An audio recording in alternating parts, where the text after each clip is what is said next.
देखिए, हम लोगों ने कई साल पहले एकता मंच कायम किया था, उसमें बहुत सी पार्टियों को जोड़ा था और एक कोशिश शुरू की गई थी।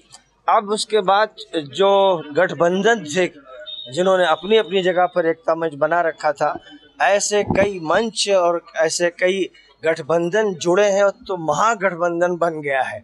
और इसका एक प्रोग्राम लखनऊ में हुआ, अब ये दूसरा प्रोग्राम मुरादाबाद में हो रहा है। इससे पहले एक बरेली में भी हो चुका है और मुरादाबाद में हो चुका है। आइंदा फिर 7 तारीख को शिवपाल साहब इस प्रोग्राम को करेंगे और 12 तारीख को रविंद्रालय लखनऊ में एक बड़ा प्रोग्राम होगा। तो कोशिश ये है कि हम लोग जो सदा लगा रहे हैं आपस के भाईचारे और मोहब्बत और मुल्क में अमन और सलामती की फ़िज़ा कायम हो, जो जुल्म हो रहा है, जो ज़्यादती हो रही है और जो लूट मार मची हुई है, उसका खात्मा हो। अब जाहिर है कि कोई तो करेगा, तो लिहाजा जो लोग भी इसके लिए उठ रहे हैं, मैं उनका साथ दे रहा हूँ, क्योंकि मेरा दीन मुझसे यही कहता है और मेरी वतन दोस्ती यही कहती है। मैं इस मुल्क का शहरी हूँ, तो मेरे ज़िम्मे ये अमानत है कि मैं सच्चाई लोगों तक पहुँचाऊँ और अदल और इंसाफ का तकाज़ा करूँ। भाई, हमारी दावत सब के लिए है। जो भी इस मकसद के खातिर, इस आइडियोलॉजी के पेश नज़र इत्तेहाद करेगा, इत्तेफाक करेगा, जुड़ेगा, मोस्ट वेलकम। तो हर शख्स के साथ ये मामला है। वो तमाम लोग आज यहाँ जमा हुए हैं जो भारतीय जनता पार्टी की नीतियों से नाखुश हैं और जो चाहते हैं कि किसी सूरत से भारतीय जनता पार्टी की सरकार को खत्म किया जाए। लेकिन आप लोगों से मैं इसलिए दरख्वास्त करना चाहता हूं कि भारतीय जनता पार्टी, दुनिया ये जानती है कि यही असली आतंकवादी हैं, यही असली दंगाई हैं। ये दंगाई सरकार में बैठे हैं। दंगा नहीं होगा, आतंकवाद नहीं होगा, फसाद नहीं होगा। लेकिन जब इन्हें उतार दिया जाएगा तो मैं आपसे पूछता हूं कि क्या उतरने के बाद ये घर चले जाएंगे? ये उतरने के बाद अपने पुराने तरीकों पर आएंगे, उस वक्त हमें क्या करना होगा? और इस बात पे करना है क्योंकि हमने पिछली अखिलेश यादव की सरकार देखी है, सैकड़ों दंगे, और फिर आखिर में आपने देखा होगा कि मुजफ्फरनगर जिस वक्त जल रहा था, लोग भूख से तड़प रहे थे, उस वक्त पे सैकड़ी महोत्सव मनाया जा रहा था, जश्न मनाया जा रहा था। मैं अब फिर ये आप मुसलमान से मैं कहता हूँ, मैं देखता हूँ आजकल गांव-गांव में लोगों का रुझान बना हुआ है, अखिलेश भैया, अखिलेश भैया। मैं उनसे ये कहता हूँ कि भूल गए अखलाक का जो वाकया हुआ था, ये अखिलेश की सरकार में हुआ था। कांग्रेस थी और अखिलेश थे। जियाउल हक अंसारी का कत्ल जो सरेआम दिन दहाड़े कत्ल कर दिया गया, उसे इंसाफ नहीं मिला, अखिलेश यादव की सरकार थी। तो अब अगर दोबारा अखिलेश यादव की सरकार आ जाती है तो मैं ये कहता हूं कि देश के लिए इतना घातक होगा, भारतीय जनता पार्टी से ज्यादा घातक अगर कोई होगा तो अखिलेश यादव होगा उत्तर प्रदेश में।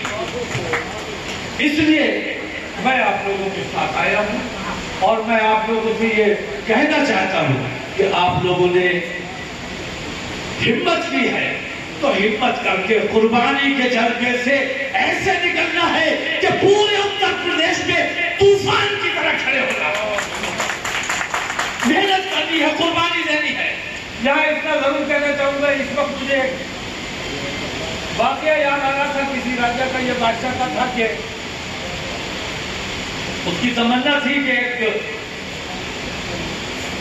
तालाब बनाया जाए दूध का, और उसने बस्ती में ऐलान करवा दिया कि सभी को एक एक लोटा दूध इस तालाब में डालना है रात के अंधेरे में। और सुबह जब वो उस तालाब का मुआयना करने गए तो पूरा तालाब पानी से भरा हुआ था। हर आदमी ने ये सोच किया था कि अगर मैंने पानी दूध ना डाला तो क्या हुआ, बाकी तो तमाम लोग दूध डाल रहे हैं। यहां ऐसा ना हो कि 40-50 है ये लोग, सभी तो भीड़ लेके आ रहे हैं, मैं ना लाया तो क्या फर्क पड़ेगा।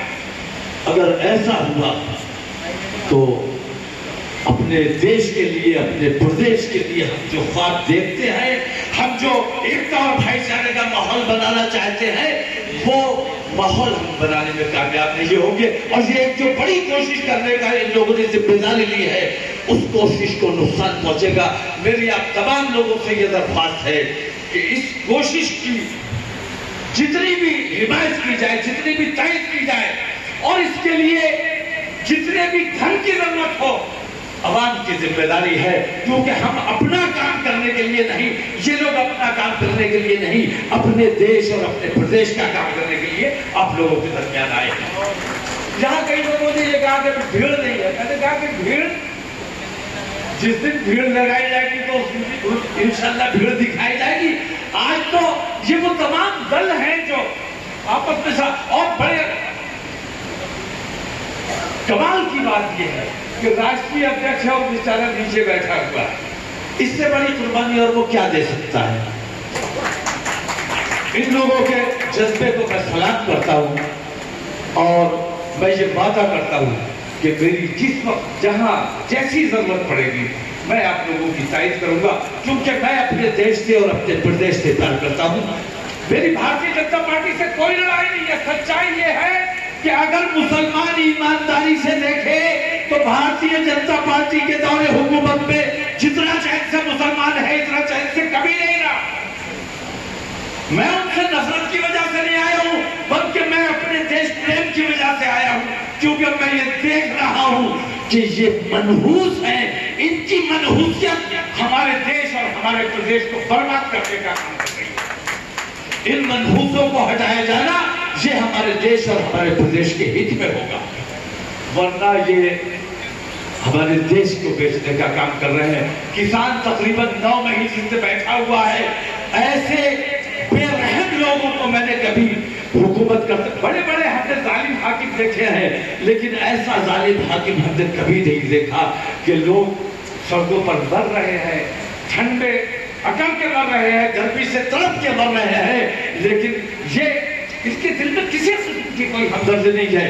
उन किसानों के तकलीफों पर, उन किसानों के जख्मों पर मरहम रखने का काम आप लोगों को करना चाहिए। आप लोग जहां सियासत के लिए काम कर रहे हैं, वहां सियासी किसान जो है वो गैर सियासी काम कर रहे हैं, और हम सब किसान हैं। और अल्हम्दुलिल्लाह हिंदुस्तान तो किसानों का ही देश है।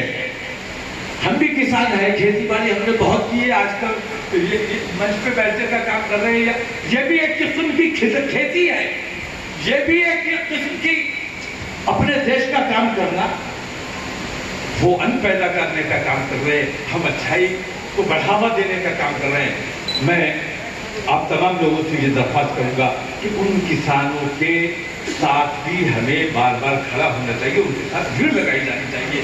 क्योंकि सरों की अहमियत है, जितने सर दिखाए जाएंगे किसानों के साथ, अगर सर नजर आएंगे, खौफजदा हो जाएंगे। और कोरोना की आड़ लेके इन्होंने ये जो माहौल बनाया कि भीड़ इकट्ठी नहीं होने देती है, भीड़ इंशाल्लाह दिखाई जाएगी, जमाई जाएगी, चाहे कितने मुकदमे हमारे पास कायम कर दी जाए। मुकदमों से डरने वाले हम नहीं है, हम अपने देश प्रेम की भावना से आए हैं, और देश प्रेम की भावना से हम उत्तर प्रदेश में फिलहाल एक ऐसी सरकार बनाएंगे। लोगों को लगता है कि मुश्किल काम है, मुश्किल काम वही कर पाते हैं जो हिम्मत करते हैं। हिम्मत करके खड़े हो जाइए।